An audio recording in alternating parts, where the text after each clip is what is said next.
Okay, we'll get started. Just to give you a little intro, my name's Ed Strege. I own and operate Badger State Repair in Elkhorn, Wisconsin.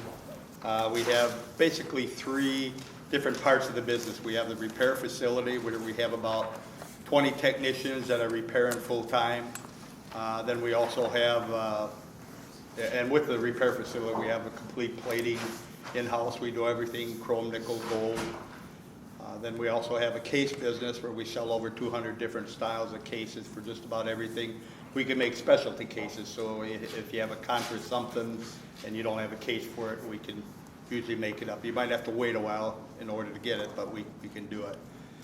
Then we also have our supply catalog, which I have some here if you want to grab them after the clinic, take it with you. Supply catalog, we have a little over 2,000 items. And a lot of new stuff all the time. Probably the last 4 or 5 years we started adding a lot of new parts that are either obsolete, like the latest one is the Con 12M, the Barry Sachs mouth pipes that have been obsolete for years. We now make them up, and we make all the Bundys. Con Selmer quit making them about 3-4 years ago, and we were running so many of them, and plus buying them up, that I had to get something in, so we went ahead and we make them, so now Con Selmer buys them from us. Something wrong with that picture, but we do. And then we make a lot of parts where the manufacturers, maybe the price got driven up so high on it's ridiculous. And that usually takes me off enough that we'll get into making the parts.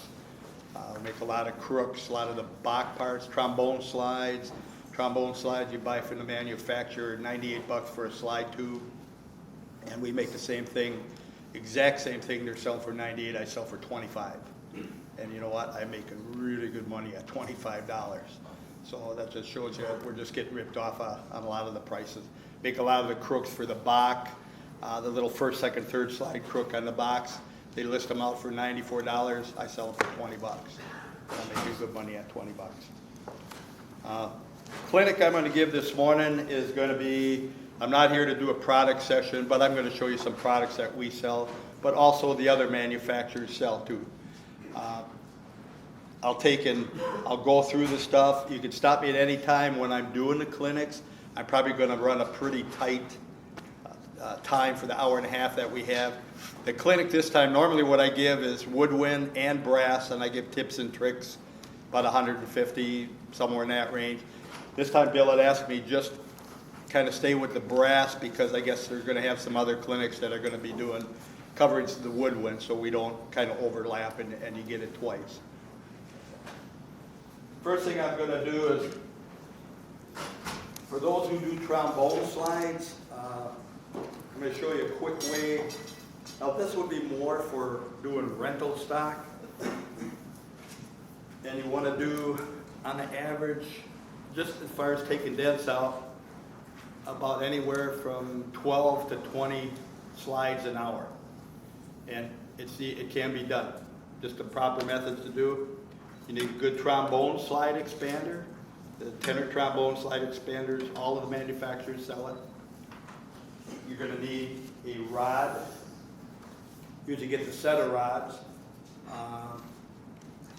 Free sells them, Voltal sells them. It's real important if you're doing the way that I'm going to show you here that you get a rod that will fit snugly inside of that outside slide tube. If it's loose, it won't work. So what you're going to do is you're going to start out. You have to clean the slide out before you start and get it somewhat straight. I'm not going to go into trombone slide action. That's another whole clinic in itself because you can get really technical with a lot of stuff. But what I'm going to do is just show you how to kind of mass produce these things in a rental program. First thing you want to do is you got to clean them out. Put them in ExoClean, slime away, whatever you're using now. Clean the lime out of the inside. Very important. And then I use a flex hone, which has the silicone oxide balls on it. And I run that down on the inside on it. And you can kind of see, now this is old, probably about 3-4 years old where it's tarnished, but you can see how it'll clean it up real nice. I use that at the very end to get a nice slide action, because what it'll do is it'll take out any junk you have on the inside as far as nicks and scratches, and that's very important. Okay, then what I'm gonna do, I'll take a slide tube, we'll pop some dents in it.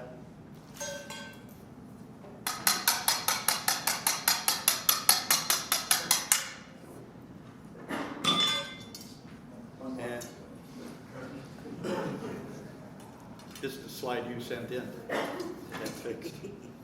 Okay, now it's hanging up right in that area pretty good. So what I'm gonna do, remember they're clean and I got them somewhat straight. I'm gonna take my trombone slide expander, very important, always keep that end buffed up because that's what's gonna go in there, do the expanding. If you're running 20 of them at a time, try to get the same kind if you can, you know, like 20 Bundys, 20 O's, 20 Cons, that they're gonna have the same size because it'll save you from changing stuff in the vise. So then what you do is you're gonna run the slide tube on here, gonna snug it up.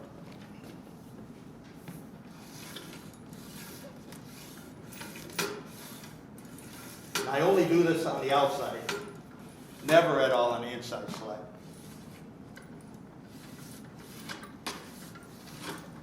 Okay, and then I do the other side and then do the next 20 slides.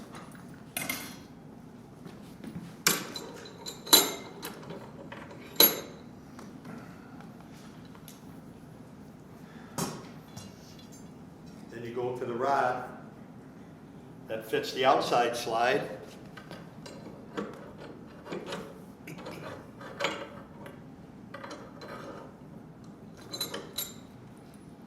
Now this one has the block, because this is a NAPBIRT one, and all my vices down at work, the jaws are always removable.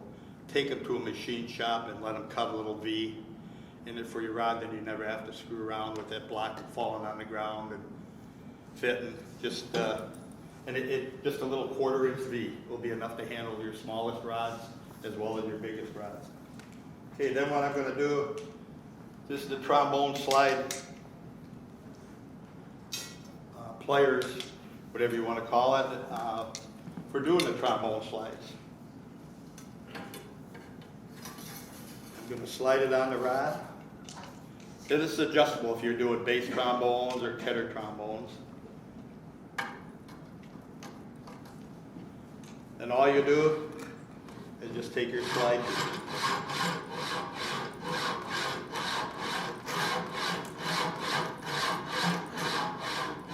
And because it's rolling, these are on bearings, you're not going to scratch the slide tube at all.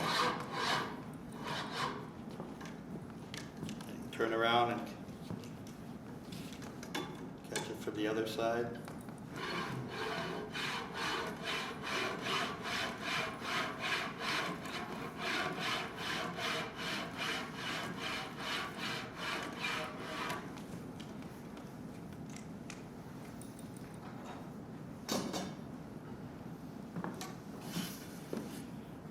Take it off, and that should do it. That's going to be what you're doing with the expander. You're taking out the majority of the dents first, and then by sliding the rod in and going over with the burnisher, you're leveling it off.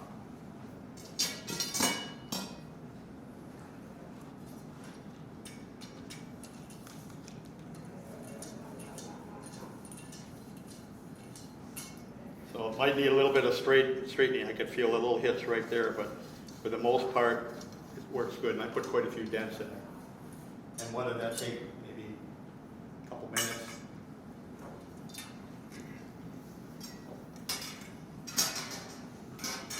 Now, when you're doing a trombone slide, one little thing I'll just throw out at you. It's important on your slide tubes, your insides, that you got them running both together, going on the same street. A lot of times they're tilted. If they are, I find it works real easy. I just have 2 rods I put in each end, and then I can take the rod and kind of move it back and forth, as opposed to trying to do it right from the slide, which is harder. The outside slide, a lot of times what happens is this bow on the end there, the horns are dropped all the time, filled up with dents, and what happens when that happens, your crook spreads out on you, right? So it's hard to take those dents out because they have the guard on it. What you can do is, we have these in the catalog, but you can go down to local if you have a ball bearing place. They're very cheap. These are 15, 30 seconds in steel balls. All you do is slide those down inside the tube, put your dent ball in there ahead of it, take a solid rod, use your rod as a driver. You got enough balls to get you around the crook. Real easy. Then you get done with the slide, and at the slide, if you have a slate or something that's flat on it, a lot of times you'll see the outsides will get cocked, or the insides very easily, but a lot of times the outsides are spread out too. They're not even, so you lay it on a plate and you'll feel a little rock back and forth on it. Well, you got to get that out in order to get decent slide action. What I do is I just put a little board on it. I have a coffee can I fill with water, so that's put pressure on it. Put the board on there, coffee can on top of it, and I just heat up on the ends, and all of a sudden you hear that little creak and that noise, and then that's the slide getting back towards level again.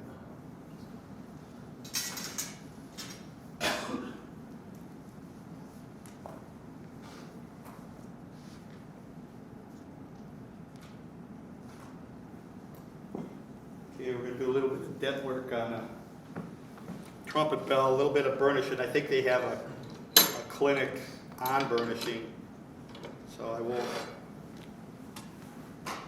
go a whole lot into it, but what you want to do is, anytime you're going to burnish, now I'll take just a bell, put quite a bit of dents in there. If you're tapping dents out, you have two kind of hammers to use. I like the plastic one. Plastic one is used for more leveling it out, or if you have a wrinkle in the bell and it's up in the air, you tap it down. You'll never leave hammer marks with the plastic hammer, and plus it's just easy to use. You can't do any damage. Metal hammer I save for the small sharp ones that I can't push out, that are hard to come out, and I get something like a rod in there or a dent ball if it's down in the crook.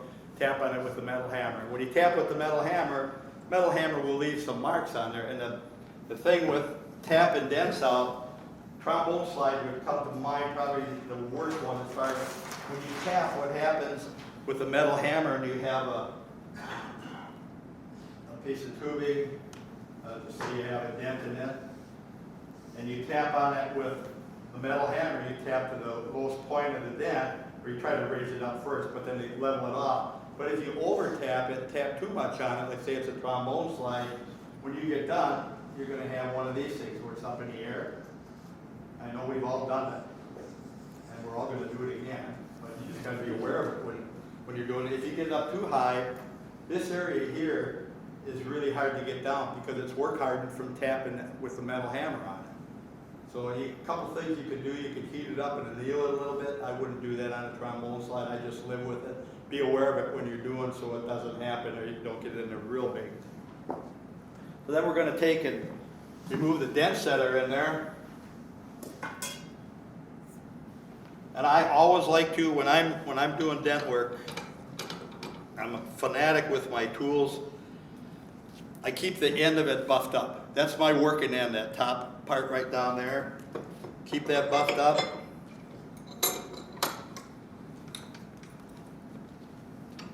Because that's what I'm going to use for pushing up the dents. And if it's nice and smooth, it makes it easier for pushing them out. If that's rusted up and you're working on the horn that's lacquered, every time you go to push on it, it's going to leave you little marks in it. It's going to look like orange peel, so that you don't want that to happen. So we'll take that area down in there that has the dents in it. I'm kind of using the end of the rod. And you can work back and forth.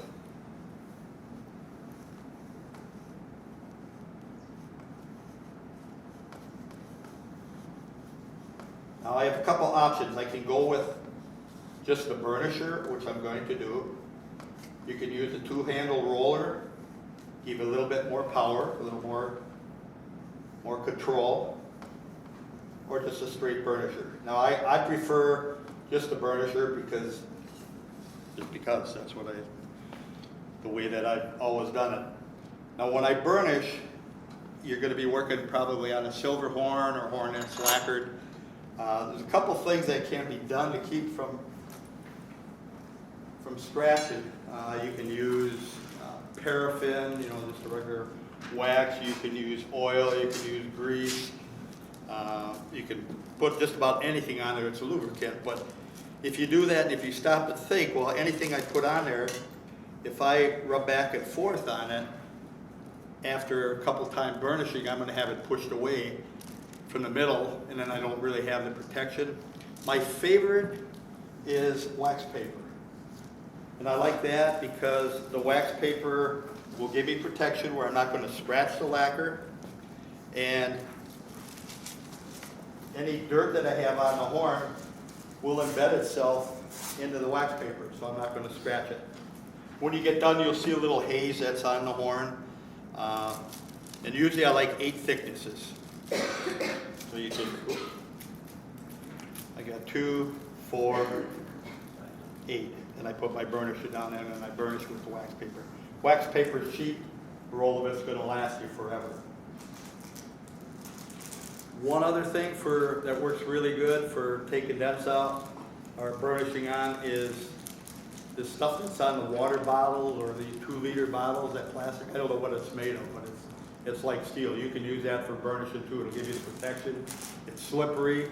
If you want, you can even just put a dab of oil on the horn, and that'll make it slide easier.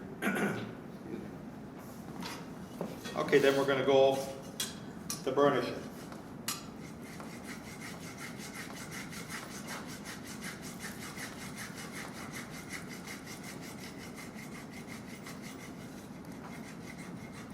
If you get any spots that still look like they're low, you can go back up and lightly push on them.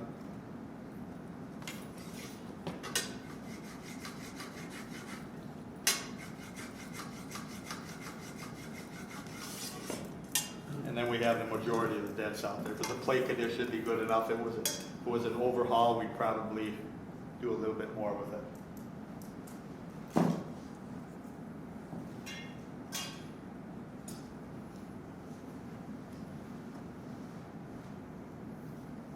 Here's something that pass on to you.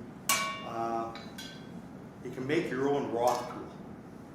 Used to be Roth tool because Gary Roth was the guy that come up with it, but there's a lot of versions that have come out since then. You get this at Home Depot instead of spending $140, $160 for one. This is under $5. All it is just this your little PVC tubing. This is chicken wire.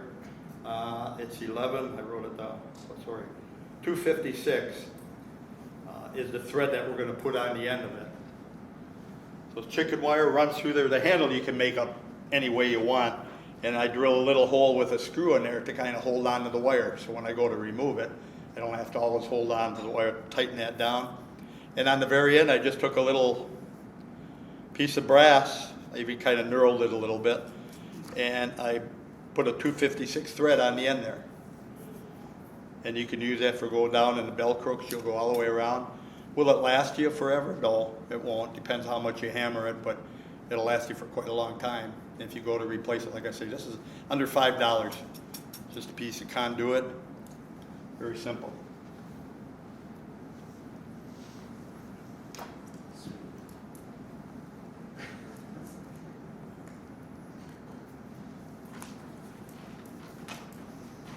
Okay, leveling. Most of my stuff is going to be towards doing the brass horns, but I'm going to step over a little bit and do some of the stuff just because I think it's worthwhile mentioning.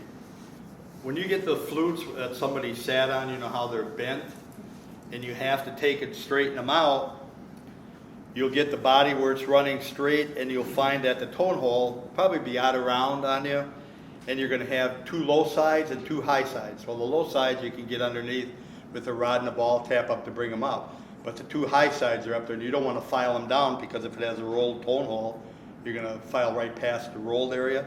All you do is take your flute rod that you have now, maybe about 1/3 of the way up on it, drill a hole in there, drill it and tap it to 1/4 24. Go to Ace Hardware, True Value Hardware, get yourself a little bolt and a washer. Then all you're going to do, you're going to have that hole in your rod. You're going to put that over the top of it. You're going to screw that screw down, that bolt down into it, and you're going to snug it up. What that's going to do, it's going to bring your high sides down.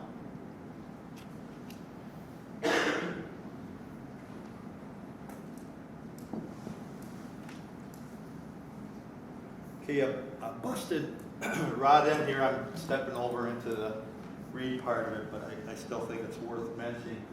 You get a lot of the hinge rods that are busted, you know, like when you go to try to remove them and then one of the ears come off on it. Okay, so what you have,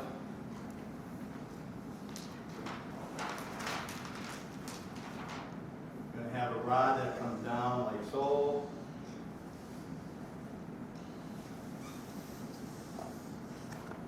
Like that, so it's busted out on the end. Well, you already have the rod to the right length. You already have the rod that has the threads in that you need to put in there. So what you're going to do is you're going to hold it upside down, and you're going to put some brazing flux on it, and you're going to silver solder. When you get down, you put the silver solder on. It's just going to kind of be a drop. It's going to kind of be like that. Then what you do, put it in a bench motor with a file. Just file that down so it's straight. And then when you go on the very end of it, you're going to have half that's brass and half that's steel. And then you're going to also true up the end on it too. So all you do is take your saw, cut your slot in there, go this way. So you're going to have steel on both parts. It'll help give you strength. So you won't have to, you know, make a whole new rod for it and use the old one.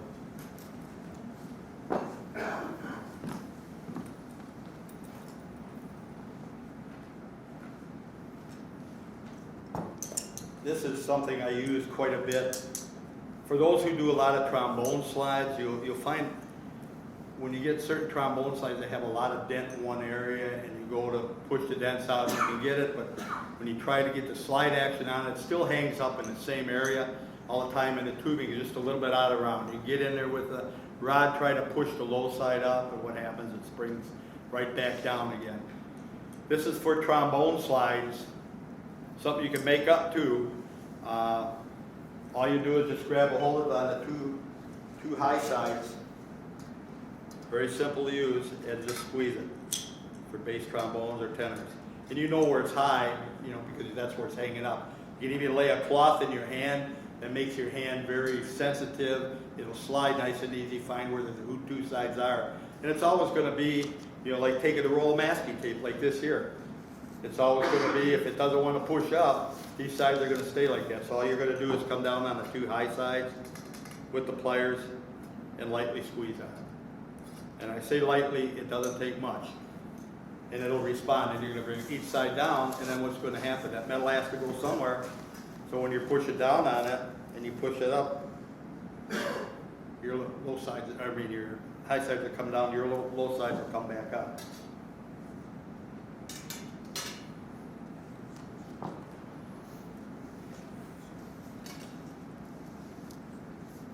Okay, on trombone slides, we get them in a lot of times when the slides are really bad. You do everything possible to it. You got it cleaned out, you run the expander in it, you try using a roller on it, and it just doesn't work. It's still hanging up. But yet, if you take that slide and try it all the way around, and that's the way I go for slide action. I try it up and down all the way around, and it should work all the way around. But if you got a really bad slide, and let's just say the slide is no longer available where you can't get a part for it, what do? Well, we're going to save the old slide. Do what you can, get it the best that you can. You can take that trombone slide, and chances are if you try it all the way around, you're going to find one spot that's good. Okay, so now what you do is find that good spot, take a magic marker, anywhere, it doesn't make any difference, but keep it where it was working good. You're going to put a line on your inside slide and your outside. And what we're going to do, like here's the inside slide, outside slide mark, then we're going to take and put that slide together, and we're going to take and turn that inside slide back around where I have the mark on the outside. So we're bringing that slide around where it worked the best, and that way you'll get the most out of the slide tube. Very simple to do. Another thing what you can do too, a lot of times trombone slides, if you think about it, when they're doing the slide action, they're out in 7th position out there.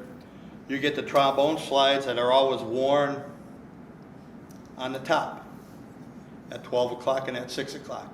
And that's because where all the weight is at, that's where it's going to wear it the most, with that weight hanging down on there. So it's going to take your slide and wear it on top and the bottom. So then all you have to do, you could send it to me, I could do a whole new plate job on you and make it look like brand new, but you don't have to do that. All you have to do is turn that slide tube. It never wears at 3 o'clock and 9 o'clock. So what you do is you put your slide spacers in, you heat up your slide, turn it 90 degrees. Got a whole new plating job on there. If you want to do it less than that, you can maybe do it 3 times. But that'll save you from sending it out to have it replated, and it'll also immediately put a whole new plating on the slide.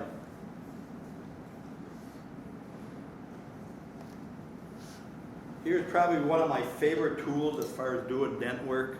You can make this out of an old file, and all you do is just grind the teeth away that are on it. It's a flat burnisher. I love it. I use it. Saxophone bows a lot when you're pushing the dents out and you're tapping on it and you get done, or especially French horns, probably down in the bell stem would be the one that's the worst. You just take that burnisher in hand and just go over the top of it. Saves you from doing a lot of hollow tapping. Just cradle it in your hand and rub over it. And if you're working on something that's lacquered, put a piece of wax paper onto it.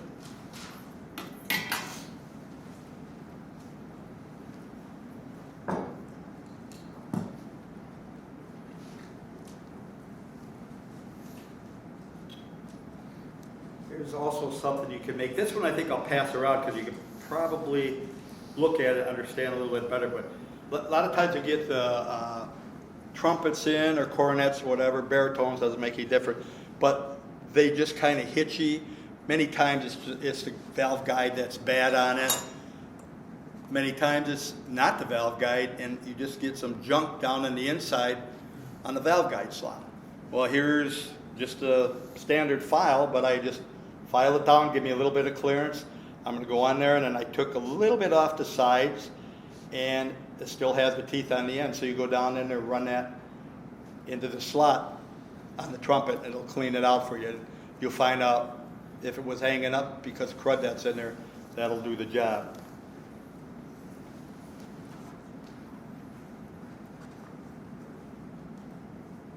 Okay, soldering.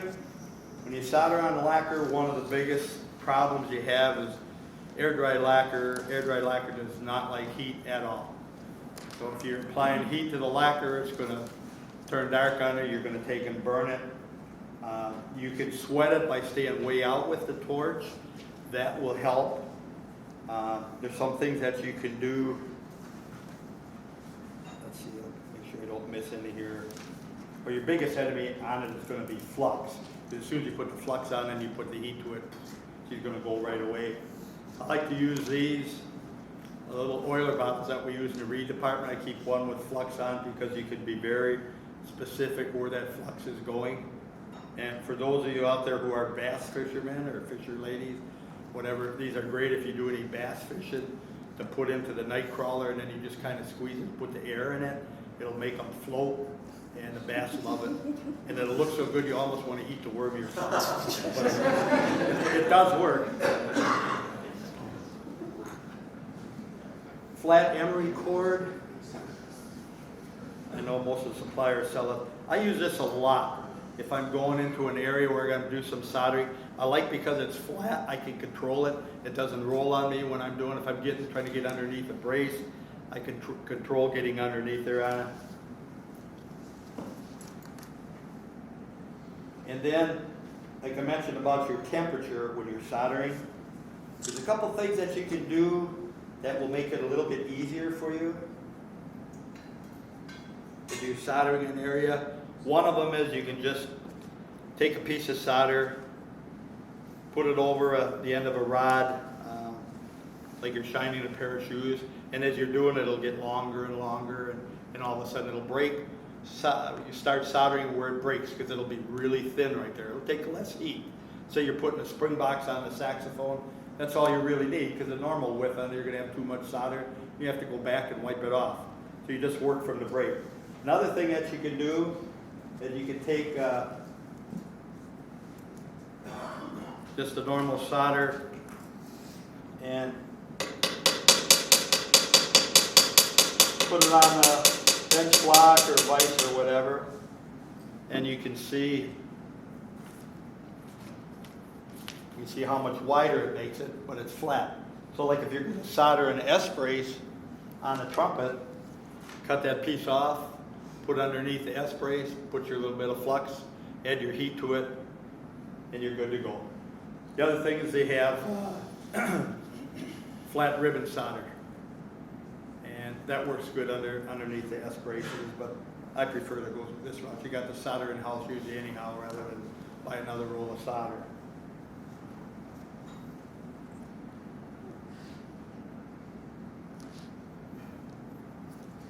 This here is probably my favorite.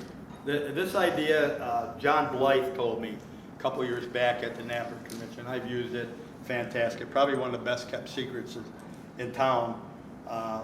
It's acro solder. What it is, it's real 50-50 solder. We sell it in a 1 pound tub like this. And what it is, it's real solder, and it has the flux mixed right in with it.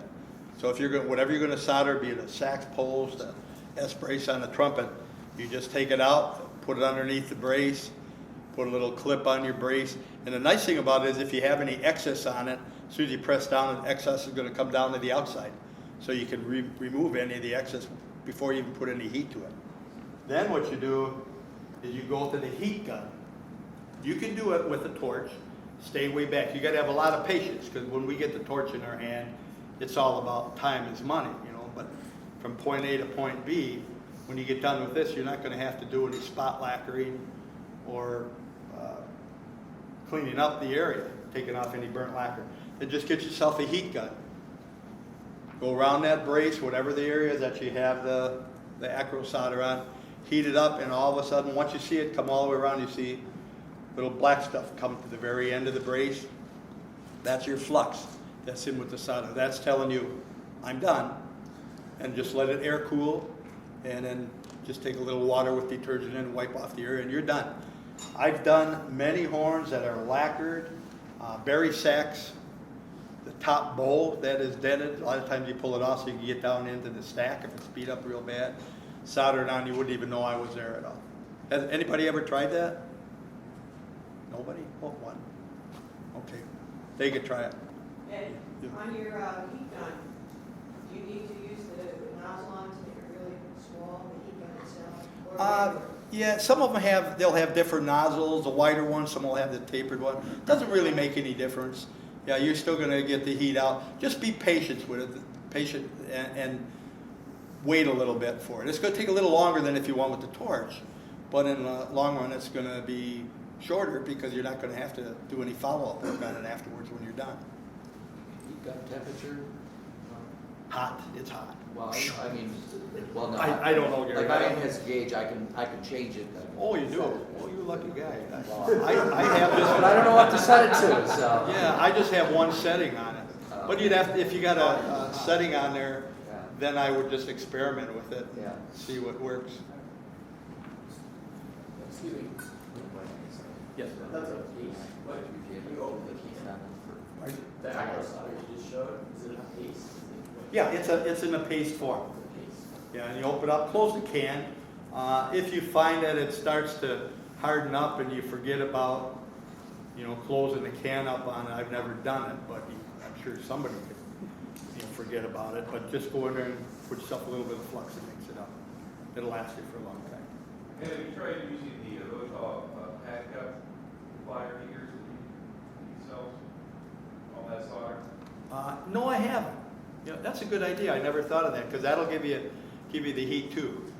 Now, are you familiar with the pad cup heater? Is the one that you put on the keys and it'll heat it up.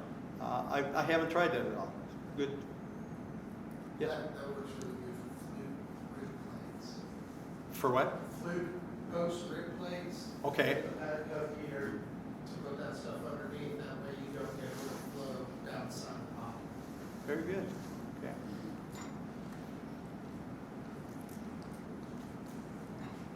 And when you're soldering too, one thing, like, we all know that you get different sounds from different horns, they get stress in that. I'll cover that just a little bit, but whenever you solder, let it air cool. Let it solidify rather than, I know on the bench you got your little brush with your water and your detergent in it, you solder and you cool it off.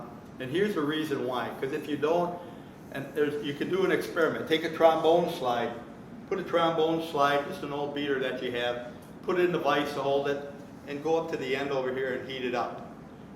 And watch the other end of the slide. What's going to happen? I think it's going to jump all around, it's going to dance. Okay? Then if you take some cold water and you put it on and you look at it, you see the thing will just do that. Well, when you're soldering, putting a horn together, if you got it heated up and all of a sudden you come in there with the cool and it's dancing and it's out in left field, it's going to stay in left field.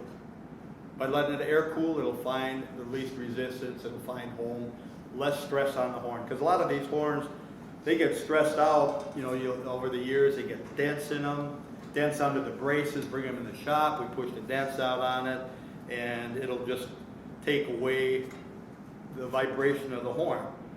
There's a thing that you could do that probably about a half hour, but anybody's interested, I can get you the drawing that I have on it, but we take the whole horn together. We'll do this on some of the Bach Strad, New York's, really top-end horns.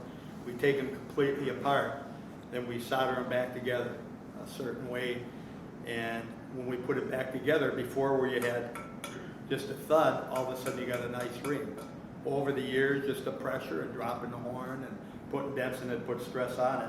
And actually, if you think about it, when they build the horns, they're just putting a residual stress on the horn because you're bending the crook. That's not natural. It's got pressure. It's going to stop where it's bent, but you have all that stuff on there. That's why a lot of times the older horns, they seem to play better. You look back at the ones years ago that are 35 years and older, just about any make, they're beautiful horns. They got a great sound. Over a period of time, that stress just kind of works its way out and they play a lot better.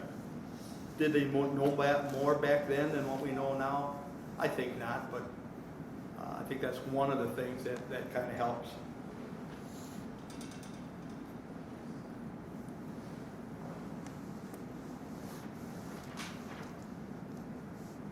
Okay, when soldering on silver can be a pain once in a while because when you solder something and on the silver and you heat it up and you go to wipe the solder, you can chase it right on down the horn. You can love silver, you know, that's what this solder is made of.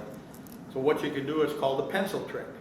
Now it doesn't make any difference what size lead you use, whether you use number 2 pencil or whatever, it's just a pencil. But what you're going to do is you're going to take that pencil and you're going to draw a line all the way around that brace and leave a little open spot on the bottom side because that's what we're going to solder. Then, of course, we put our flux in there. We're going to heat it up. We're going to run the solder right in from that spot where we don't have the pencil mark. And when you see that solder comes out to the little spot that you left open, you know you've got it filled up. It's not going to cross that pencil line because it's dirt, and solder is very particular. If it's dirty, it won't solder. You can do a nice solder job on it and leave no marks.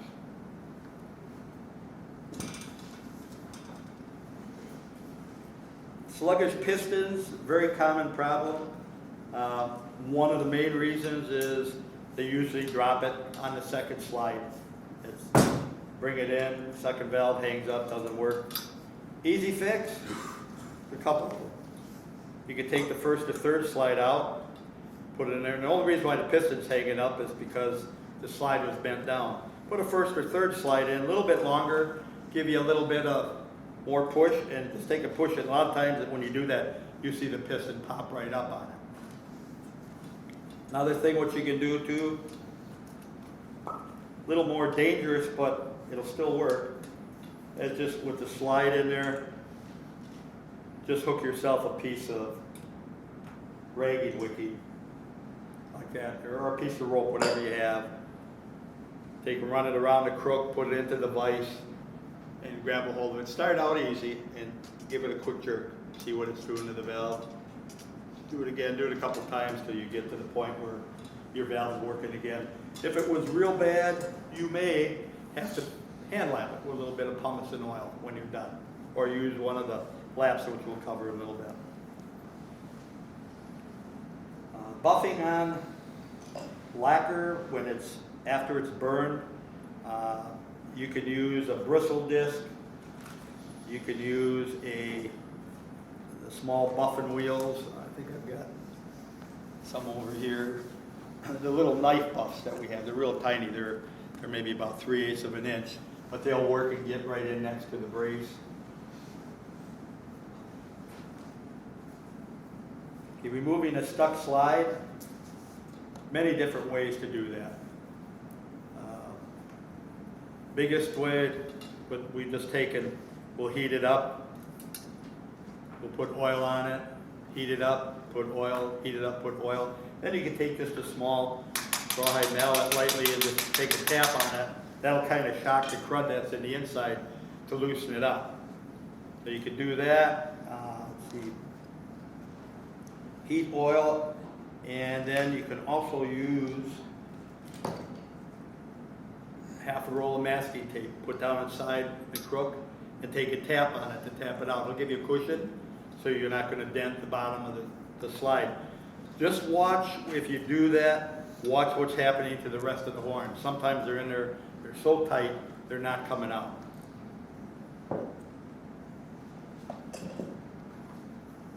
You can also use the truing tool. Now, a normal truing tool is going to be a little bit too wide. You can take and put that in a lathe, just T-part, and it'll just tap right out. Put it in a lathe, turn it down a little bit, so it'll fit down in the inside on there for like your first, second, third slide. Put it in there, and then you can take a tap on it. A 1/2-inch rat tail file from a hardware store works perfect, but you have to have one of the sides off, in order to get down in there. But you take and screw it on, it'll get on the threads, it'll be good and tight, and then you can take a tap on it while you're pulling it out. We have a solder on rod that will work. Now this one's short, so we can do the bell. All you do is put on there, heat it up, put it into the vise, try to work it out. Once you hear that first little creak, you know she's good to come out. You can also make wood blocks. Worst case scenario is it just doesn't move. It's not coming out. It just ain't gonna happen. Well, then what you do is you unsolder. Usually your upper slide's gonna be the one that's stuck. The bottom slide will normally come out pretty easy. Then what I would do would be to take the slide out, solder it back in to the other side, and then you can kind of use that for leverage, kind of break it loose.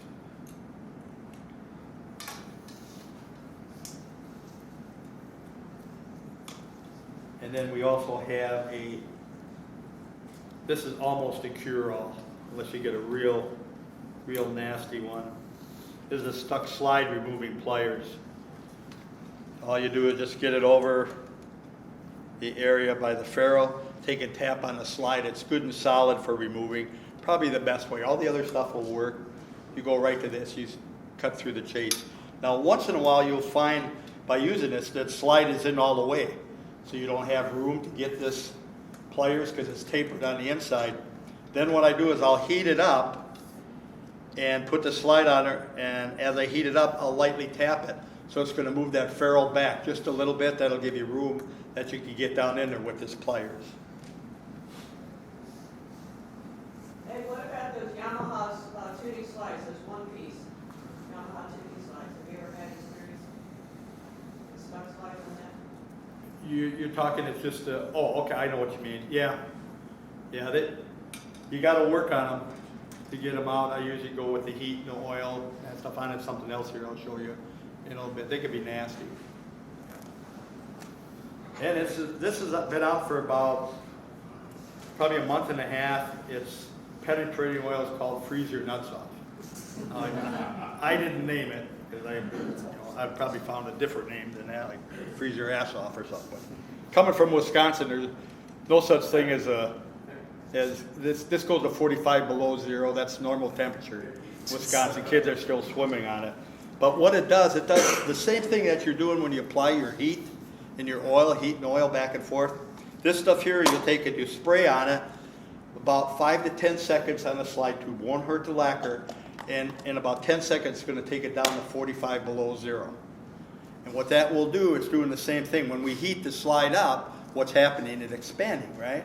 So we're hoping it'll expand and then crack the corrosion that's between the two slide tubes. This stuff here is going to do the same thing. It's going to take it down to 45 below zero. Then you wait about 30 seconds. It'll come back out. And it also has the penetrating oil in it that will work its way down into the corrosion that's in there. That'll make the cracks for it to crawl. 2 days after we got this in, well, we tore down 20 sousaphones, and about half the slides were stuck on it. And anytime I get something in, it's nice about having a repair facility. I could try it. Is it worth putting out on the market? Is it not? I had all of the mounters working, and they all loved it. You can use it, a lot of other uses, even other band instrument repair. If you had some manifold nuts on a car or anything that's frozen. 2 days after we got this, I walked out in the shop and I could smell gas. Usually it's one of the mounters when the torch went out and they're in another department doing something. So I looked around, looked at the torches, and they were all going. And then one of the guys said, yeah, I've been smelling that most of the morning. So I called the gas company. They came in, and they come in with their machine. They said, yep, it's leaking at the valve and at the one corner joint there. So I said, you have to turn the gas off and either replace the tube. We just took it off and cleaned it. And so we went out to turn the main off, the gas on it. Well, that probably hasn't been turned off. I've been there 30 years, and I know we never turned it off one time. So my two guys went out there to try to move the gas valve that was on a wooden bunch. So the one guy was already working with stuff. He said, let's try that new stuff that we got in there. Went out and they sprayed it on there, grabbed a hold of it, and it just moved like we just had it off last week. So it does work. It's very good. Big advantage, you're not going to burn any lacquer. It won't hurt the lacquer at all, as opposed to putting the heat. Then you got it's still flammable, like if you put your penetrating oil on. So you got to be kind of careful with it. But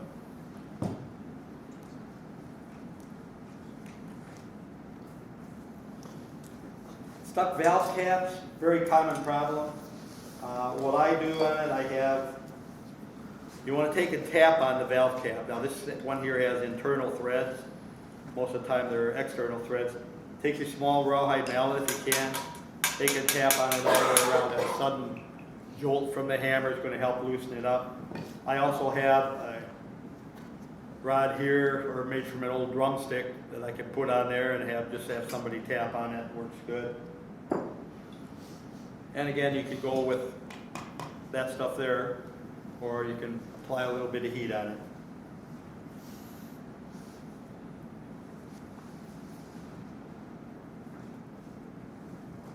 Okay, valves, when they're kind of sticky and sluggish, not working real good, you can use pumice and oil. That's probably what most people use.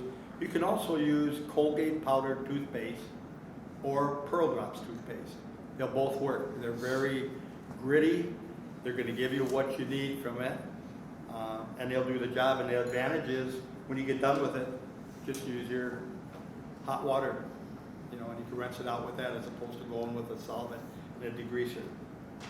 You can also use, when you're going to lap the pistons out, we have a water-soluble oil that we sell with pumice. It's in a little kit. That works good too, again, where you can go with the hot water to rinse it.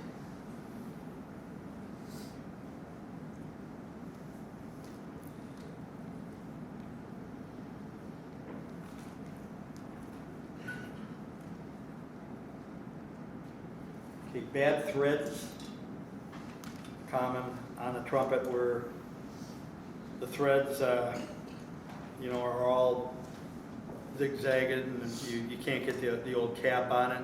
What I usually do is I'll take and put a tapered rod in, probably not something quite this drastic, but more like a trumpet rod, put it in there where it's snug. And then I have a drumstick that I round out down on the inside. Then while it's on the rod, I can go around those threads all the way. Take a tap on it. Drumstick's real hard, not gonna give, but it'll push the brass in if it's out around or not very good at the end.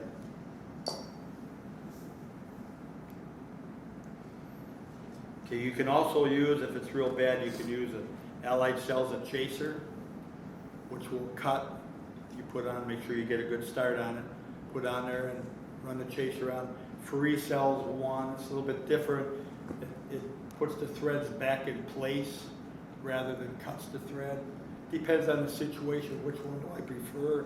Most of the time the threads are bad enough you gotta go in there and cut it. But they both work. You can do it on your own too. Little slot file. All the manufacturers sell it, supply places. And what you do is you start where the threads are good and slowly just work your way around to get those threads going and bring it all the way out to the end. Then what you do is take that valve cap that didn't fit before and you're gonna put it on there and you might find maybe it's gonna go half, 3/4 of a turn. Then you take your hammer, tap on the valve cap, and you'll find, oh, it's gonna go another half a turn. You're gonna take a tap on it again, and same thing. What you're doing is then you got the threads, you made the road for it to follow, but as you're tapping on it, it's pushing the threads, getting them back out to where they should be.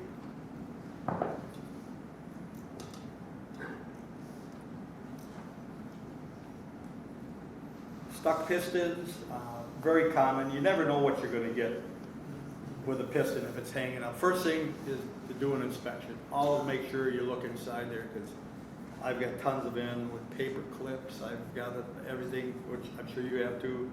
It's super glued in, but you want to make sure there's nothing in there down in the ports that's going from one port to another. Because if you try to drive that piston out, what's going to happen? You're going to mess up the inside of that casing.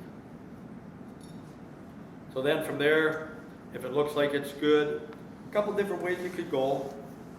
The easiest way is just take one of the other pistons. Let's just say number 2 is stuck on this one. Take the other piston out, take off your stem and your finger button, turn it upside down and use the piston to drive the other one out. You can also turn down the rod in the lathe, and by doing that, you'll always have that rod. It's not going to wear out. But you got to get it almost close to the inside diameter of your casing. If you make it too small, it'll want to ride down inside that piston you're trying to drive out. It'll expand that end, so you have to be very careful. But using the other piston, if you're careful with it, you're not going to hurt anything.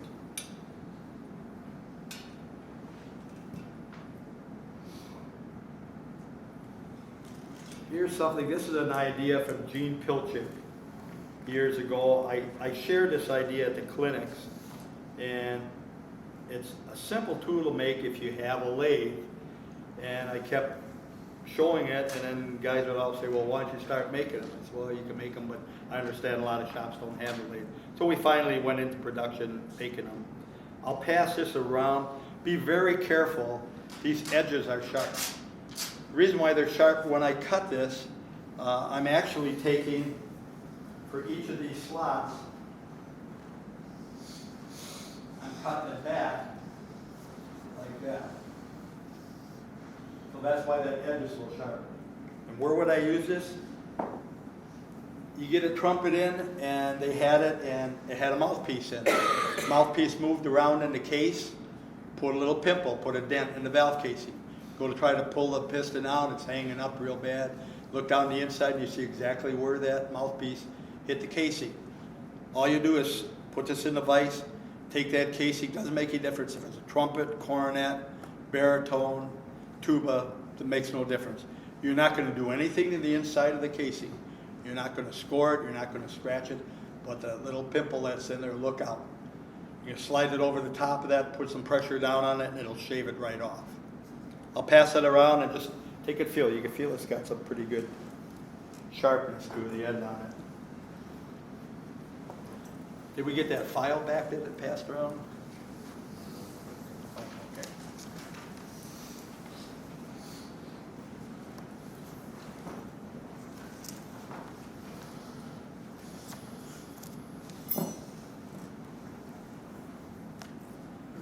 Okay, making your own rotary laps, a lot of times the pistons, the rotary valves, they come in and sometimes they think they need a valve job when really they don't. It's usually your front and your back bearing that wears because the rotary valves very seldom hit the side of the casing.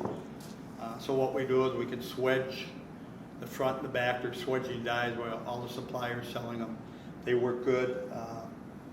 But you can make one out of an old rotor stop. Just cut it off, cut your rotor stop part off, braze a rod on the end of it, and that'll fit into a drill. It'll fit into whatever, French horn that you have. Make up a couple of them so it'll fit everything. Real simple. Put yourself your pumice and oil in there, and then you can grind that valve in if need be. Repaired valve ports. Get them in once in a while with a port and it was kind of rotted out. If it's just a small area, you could probably solder. You could use some of the low temp solder that we have. But here's a product, it's called liquid steel, made by Duro. True Value Hardware has it. Probably one of the best things. It's not to be used for solder or anything like that. It's just to cover up, but it works so good. I could do a piston if it's rotted out, push it inside there and have like a little small spoon and I could smooth it out. It'll stick to the area that's rotted, and I could also put it in a hot vapor degreaser. Won't do anything, won't touch it.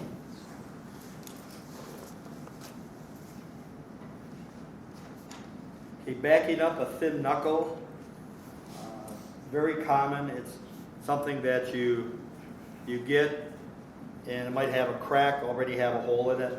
All I do is just take a little piece of solder and roll it around, make a ball. And it doesn't make any difference where it's at.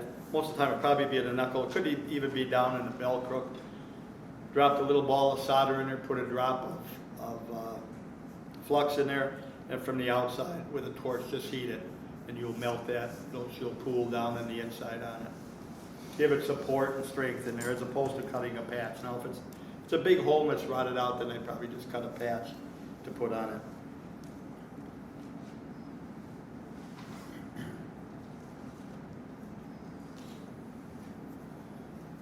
Cleaning silver, we usually use Haggerty's for most of the stuff that we have. Here's something I like for those real dingy ones. It's called Neverdull. A little bit more aggressive than your Haggerty's, but I'll take something like this here, and I'll just, I'm going to show you too, right start.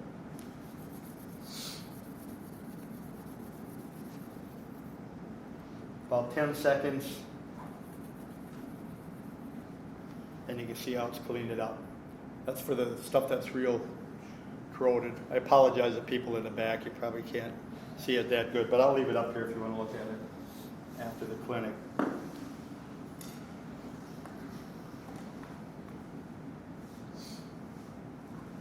Okay, if you have to darken the slide, let's just say I got to put a new crook on a trumpet, trombone tuning slide, whatever, and I get the new part and it's all buffed up, but the horn looks really dingy.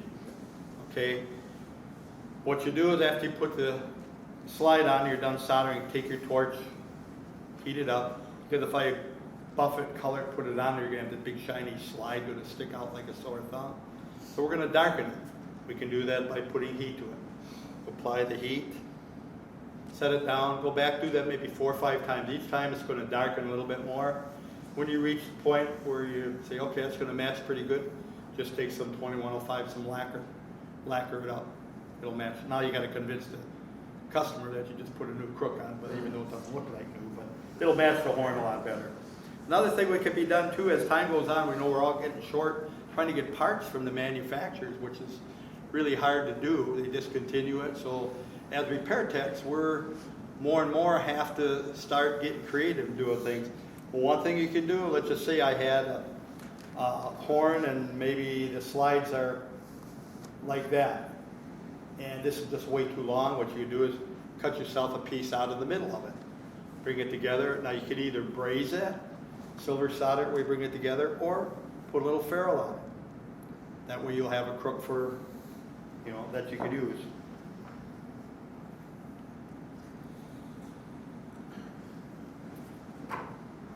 There's a thing called the plastic bag trick. Works really good.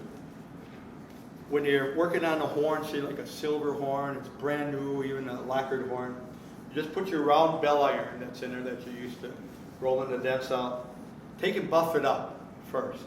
The reason why you're going to buff it is because it's going to warm it, and that's what you really want. And then you take this plastic bag. The plastic bag will stick to on one side to the warm mandrel, but this plastic bag against itself is really slippery.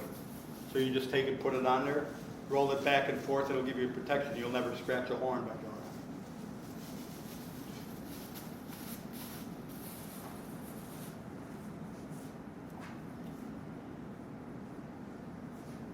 For white bead solder, I like to use a guard, an old guard off a sousaphone that I flatten out, put a little bend in it. That way I could reach down inside anywhere I want for braces down inside. Of course, you put a little rag on there for wiping it, but you can bend that to the shape that you want. I like using pipe cleaners a lot because you can bend them to the shape, the area that you're reaching in, heat it up, and just take a pipe cleaner, whisk it off.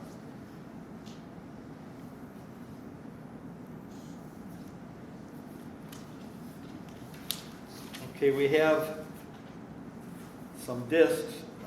They're called miracle rivets. And the miracle rivets, how many have used miracle rivets before? Wow, not many. Okay. It looks just like a regular pop rivet.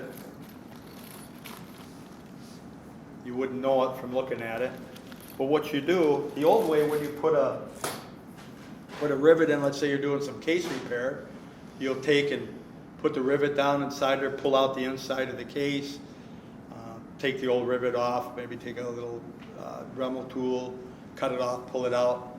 Then you're going to put a backup plate in there, put the rivet in, and you're going to pull it, and then you'll have the backup plate, then you have to go back and glue the case.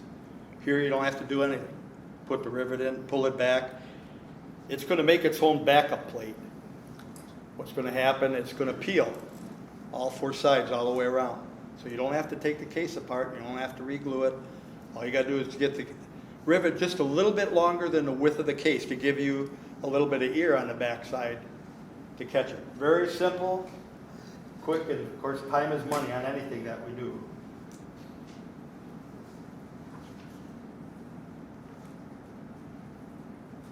A cheap oil for working in the reed department, you can apply it with your bottle, is automatic transmission fluid. We all sell the valve oil, I sell it too, but that stuff will work just as good. And it lasts, think what it's doing in the transmission, how much use it's getting, how it holds up, so you can take it, put it on all your rods on your horns, on saxophones.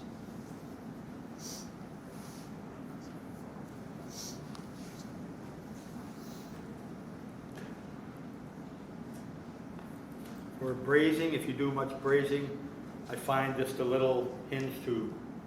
Just cut off the end. This makes it easy. You can control it if you put it right into the area that you need to go. If you just grab a hold of the wire, it's too flimsy, wants to move around.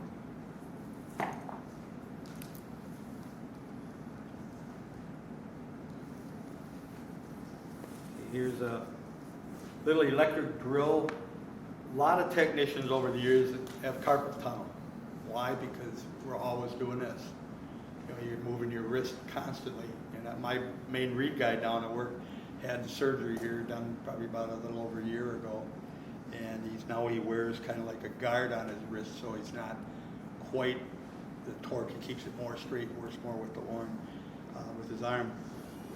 This is a little drill run by 2 batteries. You can't hardly even stop it. I can squeeze as hard as I want. For taking horns apart, if you're going to do 10 saxophones together, real simple. And it has all different size blades. Put it on there, take it out. You're not doing any of this. And it's going to be quicker. This will move faster than what your wrist will take them apart. Then we also have another one from the same company from General. It's a little engraver. So I'll leave this up there. Anybody wants to come up here and do anything, you can write something, put a number. We take so many horns apart down at work. We have to be specific, everything we take apart. And we have to assume if we threw it all in a pile, we're going to get the right parts out. Because sometimes that's what it feels like, we're missing a part. And you have to look around, but everything we take apart, whether it's baritones, tubas, sousaphones, we always put the serial number on the inside on there. Real simple with a little engraver. Do the same thing that one that you could buy at a hardware store, plug into the electric. This one here, you don't have to put up with the cord, and it just takes 2 little AAA batteries.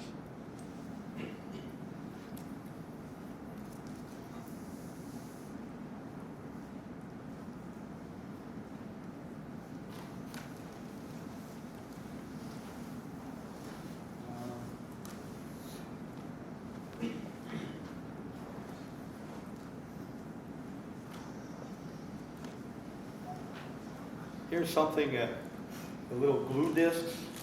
I don't know if anybody's familiar with these. We sell a lot of them. It's simple if you're doing play condition work because there's different sizes that are in there. And what a lot of techs will do is they'll put the right size glue disc in a drawer with the sax pad. Let's just say you're replacing a palm key on the saxophone. All you do, I had one picked out here. I just grabbed out the pad and the disc. All you do is put the glue disc in there. You don't have to take anything off the glue disc. Put the pad in there, heat it up from the back side. If you just want to hold it for a little bit and you're done. That's as quick as it'll go.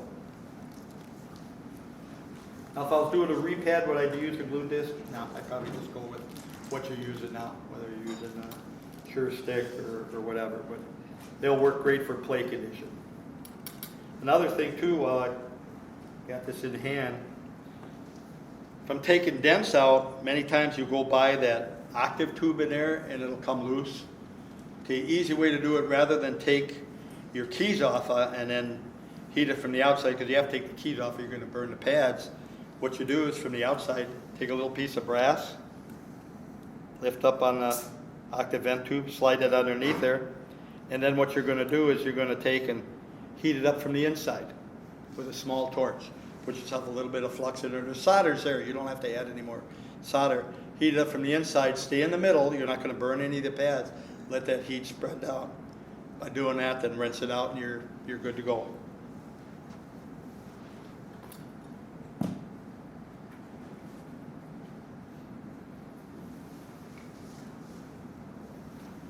When burnishing, we had a young lady that went through and kind of got the thing started, but years ago she went through Badger and she was probably 90, 95 pounds. I never asked her because didn't want her to feel like I thought she was small, but she was very light. She had a hard time with burnishing. She didn't have the strength and the weight and that stuff. And so what we did is we made up, this is for burnishing, it's a gas pedal. You make it up for probably 30, 40 cents or free at an old 2x4. And the whole secret of this thing is getting the right size. That you could use the wicking or whatever, and then what you're going to do, if you have it on, you're going to have this set up to the height of your rod, and then all you have to do is step down on this. Get all the pressure you want. Put all your body pressure on it. Easy on the arms.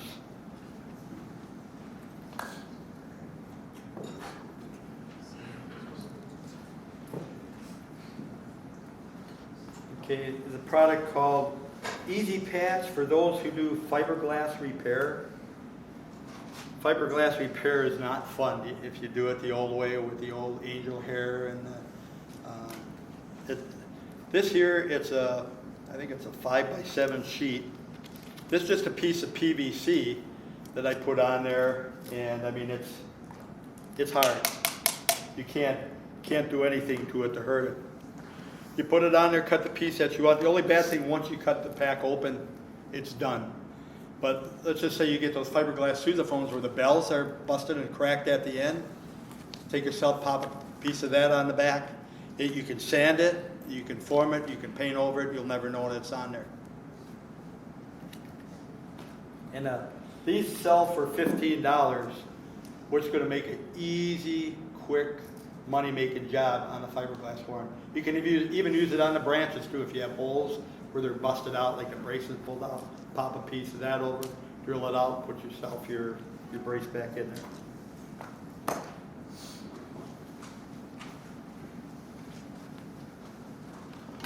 Okay, I'm going to show you a couple new items on this here. I've had these in the shop. These are the portable leak lights that we have. They're solar powered. So what you do is you put that into the sun, and you'll have about 8 hours, 6 to 8 hours. So I got 9.5 out of one yesterday, the other 8.5 when I started to see it go down. The batteries that are in there are NiCad batteries where you can recharge them. The solar panel's going to recharge them for you. Or you can put them into just a standard battery charger. So you put the horn, put it downside the horn. The long one would be great for buried saxes because you can come in from a lot of the different tone holes. This set here comes with 2 of them. There's a 12-inch one if you do a lot of flutes, clarinets, whatever, and a 24-inch one that if you want to use on bass clarinets or saxophones.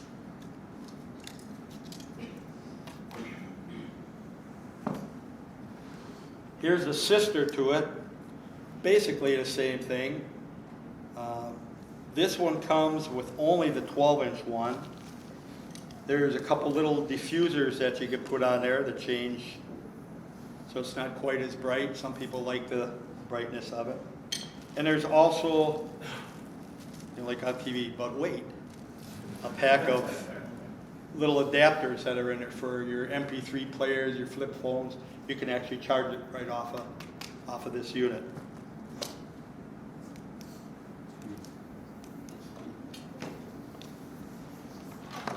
The horn dent guards, something we just introduced. These are great for French horns. French horns are always getting banged up.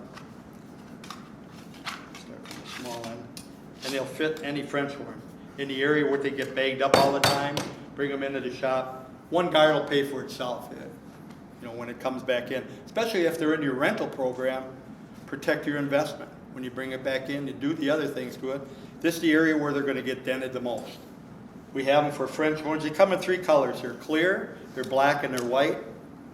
And we also have them for trumpets, clear, black, and white. 2 different sizes on the trumpets. And I have some horns set up in a display booth.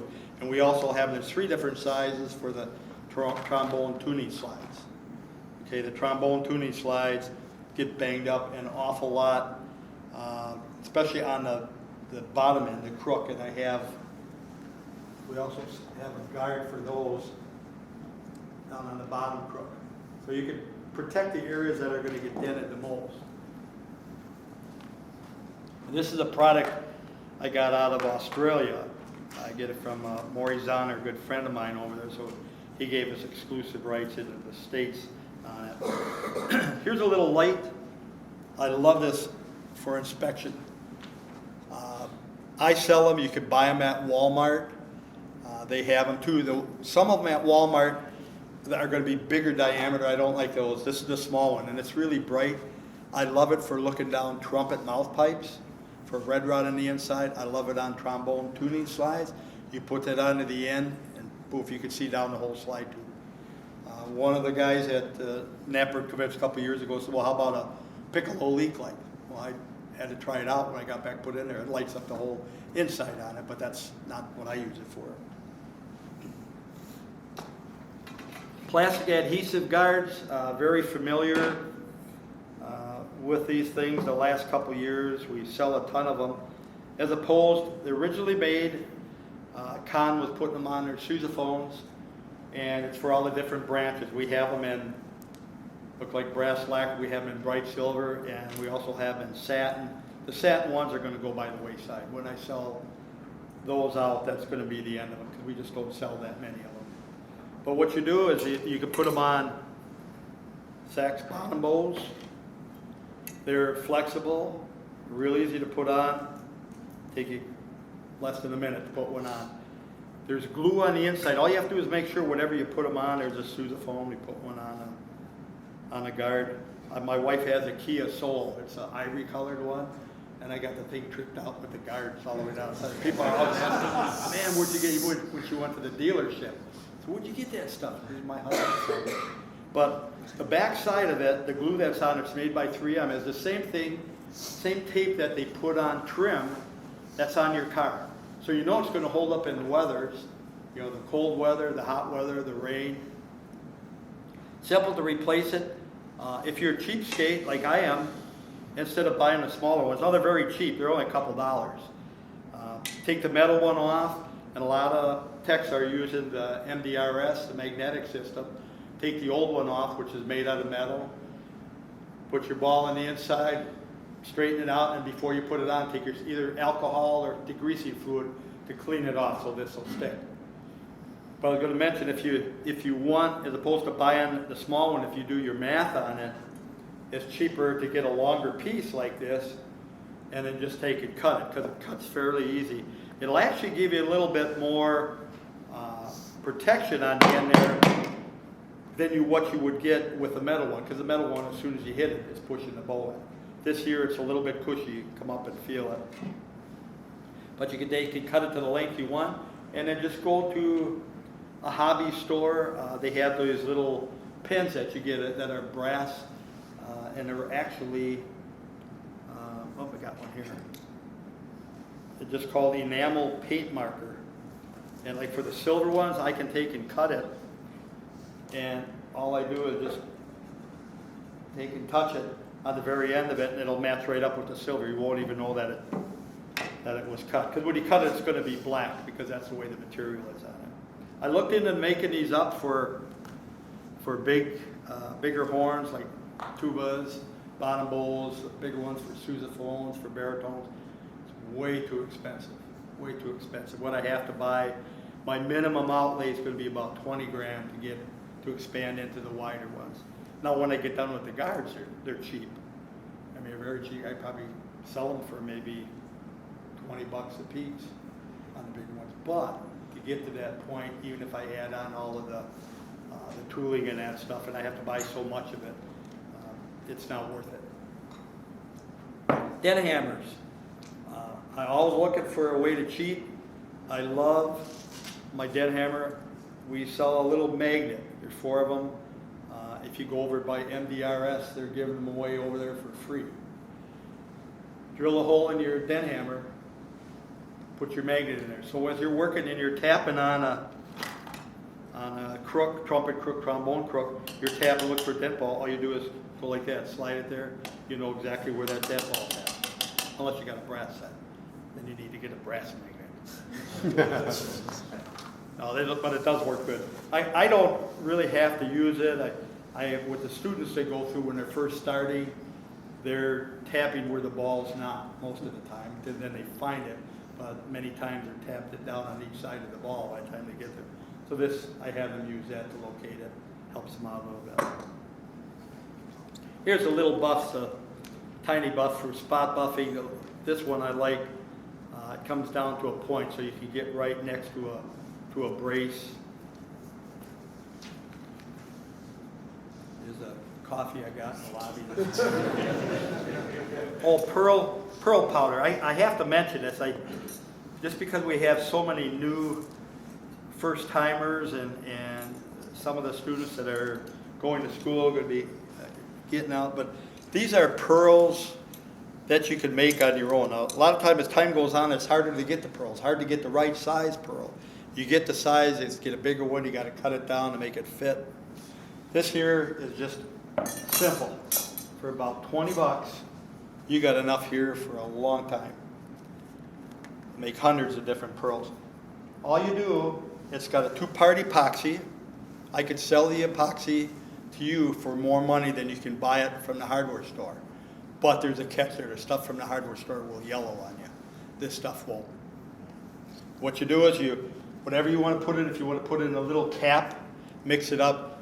To make it worthwhile, I do a couple at a time. I don't just do one finger button. I'll wait till I get a half a dozen, throw them in a box or a dozen. Mix up what you think you're going to need. If you're just doing one, okay, then you just cut the tip on it, press on it. You get equal parts to make the epoxy. And then all you're going to add on there is about that much. I don't know if you can see it out and back. Just a little bit on the end of the screwdriver hand, or blade down there. And you put it in there, mix it up, and you'll see that it's going to make a nice ivory look to it. Come up and look at the samples that I have here afterwards. And the nice thing is you don't have to stock all the different pearls. Now you have them. What you do when you're going to make that finger button pearl or the sax pearl, you're going to fill. I usually put it in a vise. I just open up the jaw a little bit on the vise, give me enough room. Set the finger button on there. Then I just take it and fill it. If you overfill it, it's going to be convex shaped. It won't run out the end because it's pretty thick. So you want to match up, if you're replacing one finger button, you want to match it up because it'll drive the player crazy if you change the configuration on it. If it's level, it'll automatically level. So just put enough in there, that's going to level it off. If it's concave shape, then what you do beforehand, before you mix it up, find yourself a round ball in the shop that matches up to the curve of the other two finger buttons that are on there. And you find the ball and then put the finger button in there, fill it up, not quite up to the top, and put a piece of wax paper on it and put that ball on the top of it. So you're going to put the same shape in that finger button that the other one has. Here's a brand new, we just got these in for flushing horns.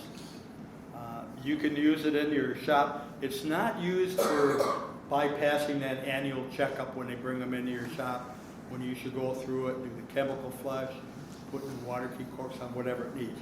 This will flush a horn and keep it really good. You just run the holes to it. These just screw on the end. And because it's coming down to a taper, you get a really nice flush with it. You can add yourself some Dawn dish detergent, go down inside there, hook the holes, and all you do is take and turn this. And you come out and do a real nice flush on the horn for you. I think the unit is, I want to say $59 for the whole kit, but you could do, I mean, it's not going to wear out on you. This is the Guppy. I recommend something like this in every shop just to chase problems that you have. I had the big setup where I had the big gas or the air tank in the shop. From McMaster Car, I got a big gauge on there, and I got the hoses running and the foot switch and the pump. Turn down all of the adapters to fit all the different horns. This will do the same thing. We use this on all our horns now. I don't even use the old one that we have at Badger. What it is, it's a self-contained unit. It has the motor right in it. All you do is plug it into the 110. One end, like say if you're doing a trumpet, you plug the trumpet bell, and the other end, it has all little different rubber plugs that are in there, all different sizes for trumpet, cornet, baritone. And the other end, all you do is put in from where the mouthpiece goes in. So you have the bell plug, the mouthpiece, and then it'll have a gauge on it. Take these off. Have a gauge on it, and you're going to set it to 3 pounds. Because a horn can hold 3 pounds, in my shop, it's going out the door. And that's pretty strict. 3 pounds is not very much. So you'll see that it's at 3 pounds, and if all of a sudden the needle just starts going down, you know there's a leak. And it's very sensitive. If you got any leak in the horn, it'll pick it up. It takes all the guesswork out of it. You can do it on a single slide. Do you think the slide's leaking? Put your thumb over one end or one of the rubber plugs, and then just put the other end in and blow the air inside of it. You can tell if it's leaking. I get a lot of French horns that come in where the customer wants a valve job, especially French horns, more than any. And the first thing we do is we do the air test on it, because many times it doesn't need a valve job. Rotary valves hardly ever need a valve job. Piston valves, yeah, about 80 to 90%. But rotary valves don't, because they're always on your front and your back bearing. They hardly ever touch the side of the casing. So we'll just take it to an air test on it. Most of the time, it's a solder joint on either side of the valve casing, because that's what takes the most pressure. That's either loose or has a little leak in it. If it's just got a little leak, we'll solder it up, send it back, and no charge. You got a friend for life.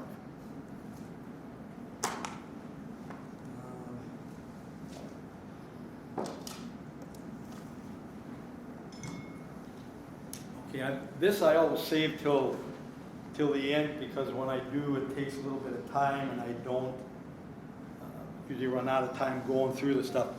How many bend mouth pipes? Okay, maybe about a third.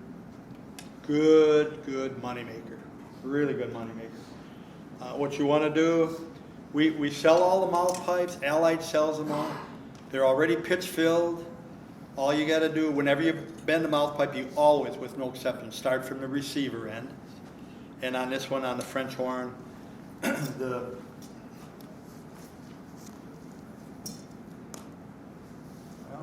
only going to do one on this one. They sent me a hollow one. But all you do is you start 2-piece receiver, put the small piece on. We're going to start right from the very top side on it. And you get, on the average, probably $75 to $125 for bending a mouth pipe up, especially if they're obsolete.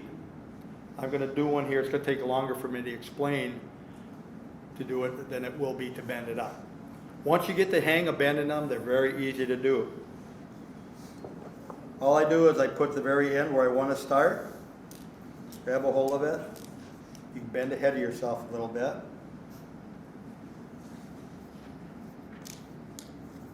And that's just cracking, it ain't my knuckles. Everything in my body cracks now, but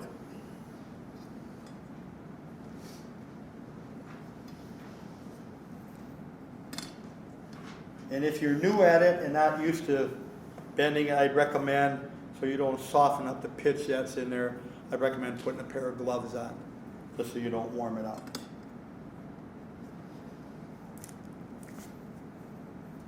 And don't worry if you go too far, because you can always bring it back if you have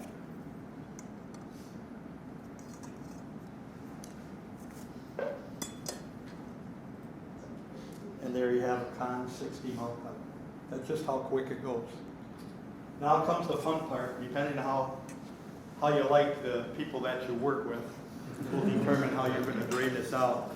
Then you cut it off for length. And this end here you'd cut off. It has a cork in there, so we're able to put the pitch in it. Then what you do is you just grab a hold of it with a pair of pliers, and you're going to heat up your ends on it. Always keep your ends heated more than the rest of it, so it'll drain. If I were to start heat that up in the middle, it'd explode on me. I'm not trying to scare you, but I did have that happen one time when I was over at Allied. One of the guys had done it. So you just start heating it up, start from the end, keep working your way up a little bit more and more each time, and then start from the other, and you'll see the big chunks come out. And when you get to the point where it stops dripping, then at that point you're ready to start and clean it out good. You start from your highest point, get it up till it's turning cherry red. You don't have to worry about annealing this at all, because it already is annealed. If it wasn't annealed, you wouldn't be able to bend it, because after drawing, it has to go into a annealing process in order to make the brass soft enough to bend it. So you keep going back, heat it up till it's cherry red, bring it all the way down to the end, and it's going to smoke. You want to do it in an area, if you have a little side room that has an exhaust fan, or if you got an employee you don't like, you do it next to you. But it's going to smoke quite a bit. Then you do the same thing. You come in, heat it till it's cherry red, go all the way down to the end. Then you're ready to cool it off. Now here's the part that'll help clean it up. You're going to have with a pair of pliers. All you need is just a bucket of water, a sink with some water in it. You're going to go in there very slowly. If you put it in there quick and you hit one end first, what's going to happen is it's going to suck the water up, blow it out the other end. Always point the ends away from you, because if you point it towards you, it's going to come out and the water will hit you.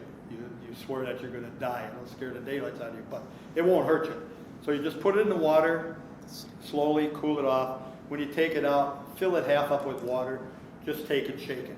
Pour it, see if you're getting any stuff out of it. If you are, fill it up again.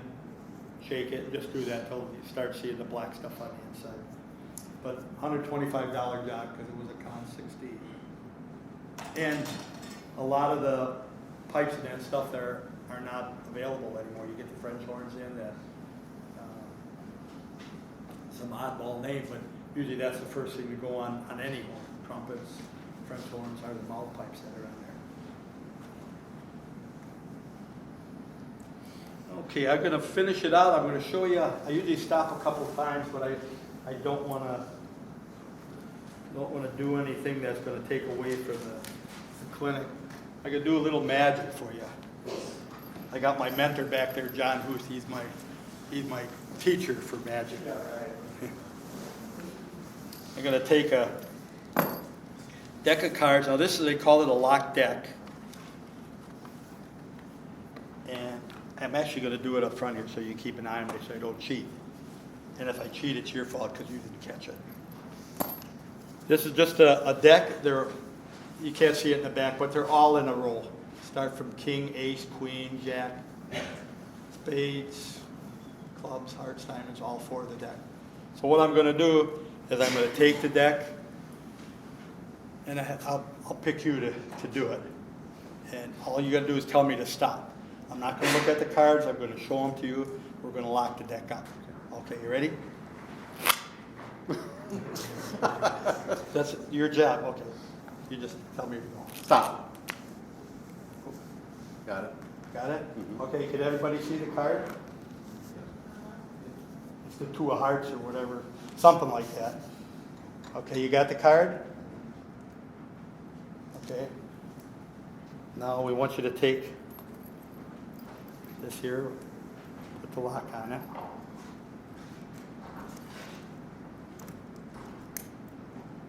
Okay. We're just going to set it there. Now what I'm going to do is I'm going to try to guess the card that you do. I don't get it right every time, but maybe about 90% of the time. If I don't, we won't have time to do it again, but you just have to come back some other day when I'm on. I need for you to think of the card because that helps in it. The more people I have in the room, the better it is. And you heard all these guys, Lance Burton, Siegfried and Roy, David Copperfield. I taught all of them how to do magic, except they didn't want to be repair technicians. They went on to going out to Vegas making millions of dollars. I went on and doing something I like to do, I love to do, and I'm happy. And probably in the long run, I'm making more money than they are just in the happiness that it brings me. Okay, think of the card. Okay, really, this is good. Real easy. I know it's a red card, so maybe it is that two hearts. Okay, keep thinking of it. It's a 10, a 5, or an ace. It's red. I know that for sure.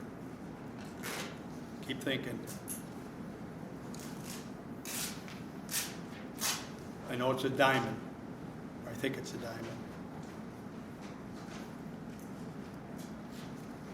It's a 10 or an ace of diamonds. Ace of diamonds? No? Nobody's saying anything. Okay. Well, thanks a lot.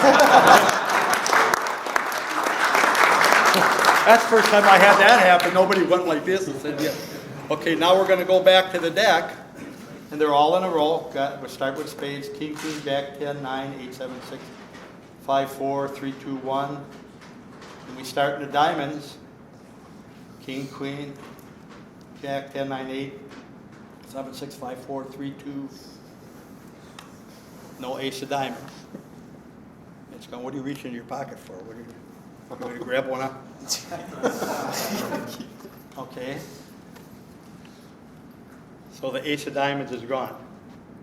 Okay, did anybody see me move or go any place with that ace of diamonds? You come up, look at the deck when you're done. You won't find ace of diamonds.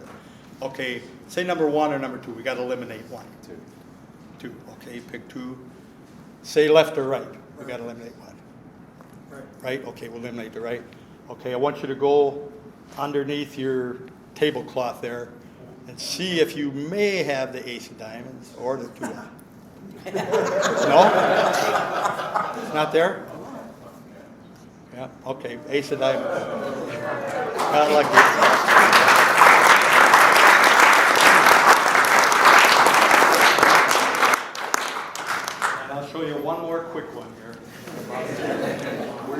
Now that we're on the roll, but don't scare me like that again, all right? Okay. Yeah, everybody's looking underneath. I know you do that, yes. Okay, what I'm gonna do is, I'm gonna take a deck of cards. You're kind of my assistant right now.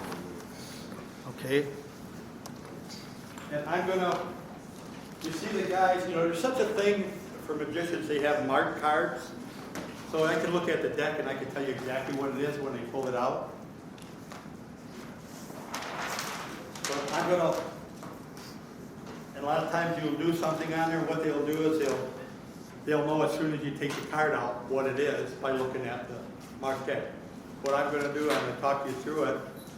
You're gonna do it, I'm gonna be on the other side of the room here, because then way I can look at the marked deck. There's no way to cheat, and I wouldn't cheat that. Okay, so I'm gonna mark down, I'm gonna pick the card out before you cut the deck, which could be really hard to do.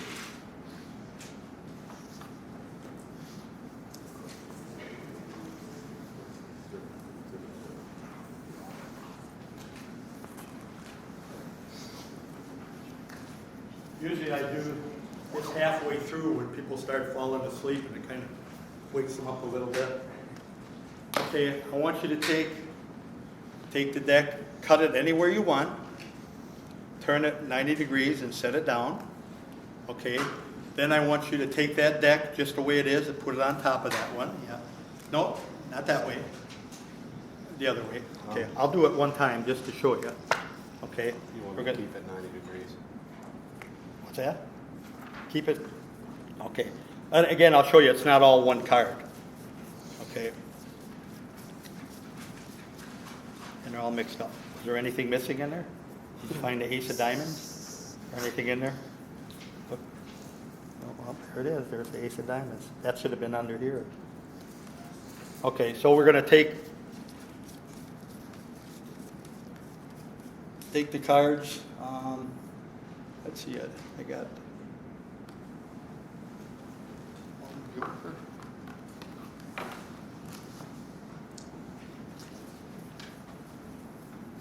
I got to do this with one joker in the deck. Don't ask me why, I can explain it later if you want. But you're gonna cut it, so it doesn't make any difference. But you're gonna do this, and then you're gonna do this. Right. Okay? Okay, you cut it anywhere that you want. Okay, now take that, just the way it is, 90 degrees, put it on top. Okay, now you cut the cards. There's no way I could have known where you were going to cut that, right? Unless we're in collaboration with each other and you're signaling me. Well, you don't even know because you cut the deck, right? Okay, I want you to take the top stack off, put it off to the side. Just the top one. I want you to look at the top card where you cut it. Show it to everybody back there. Okay. Put it back in the deck. Mix the deck up so I can't find it. You want to mix the whole deck up? Yeah. Whatever makes you happy. Yeah, just mix it up. I'm not coming over there anyhow. You cut the deck, we don't have anything going on at all as far as cheating on this. I wouldn't cheat, I don't know about you because I don't know you very good yet, but what I'm gonna do is... I'm a repair technician, so, you know. Yeah, we're all in this together. Yeah. So the card that you picked on that was all by you because there's no set place to cut it. So if all goes right, it should have been the 7 of clubs. No. Come on, guys. You're not looking. It's not the 7 of clubs? No. That's not, okay, you gotta come back to the next clinic then. Okay. Well, thanks for stopping by.